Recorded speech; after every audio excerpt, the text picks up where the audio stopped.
என்னால 30, 40 வருஷம்லாம் வந்து இன்வெஸ்ட்மெண்ட் பண்ண முடியாது. என்னால வந்து 3 வருஷம் மட்டும் தான் இன்வெஸ்ட்மெண்ட் பண்ண முடியும் அப்படின்னு நீங்க வந்து சொல்றீங்கன்னா, உங்களுக்கான ஒரு பெஸ்ட் ஸ்கீம் என்னன்னு பார்த்தீங்கன்னா, ஆர்டி-எஸ்டபிள்யூ. இந்த ஆர்டி-எஸ்டபிள்யூபி பிளான பத்தி நம்ம இந்த வீடியோல வந்து பார்க்கலாம். கால்குலேட்டர் எடுத்து கையில வச்சுக்க. Good respect. ஸோ இதுல வந்து நீங்க 3 லட்ச ரூபாய் வந்து 3 வருஷத்துக்கு கண்டினியூஸா வந்து இன்வெஸ்ட்மெண்ட் பண்றீங்க எஸ்ஐபில.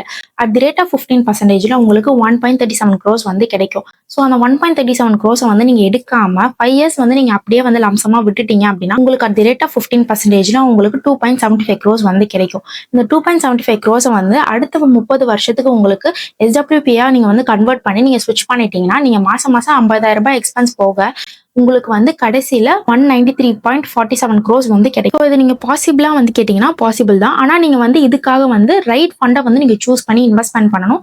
அண்ட் வந்து உங்களுக்கு நல்ல ஒரு ஃபினான்ஷியல் கைட்லைன்ஸ் அண்ட் அசிஸ்டன்ஸ் வந்து இருக்கணும். அண்ட் நீங்க வந்து கன்சிஸ்டன்டா வந்து நீங்க இன்வெஸ்ட்மெண்ட் பண்ணிட்டு வந்தாதான் இதை வந்து நீங்க உங்களால ரீச் வந்து பண்ண முடியும்.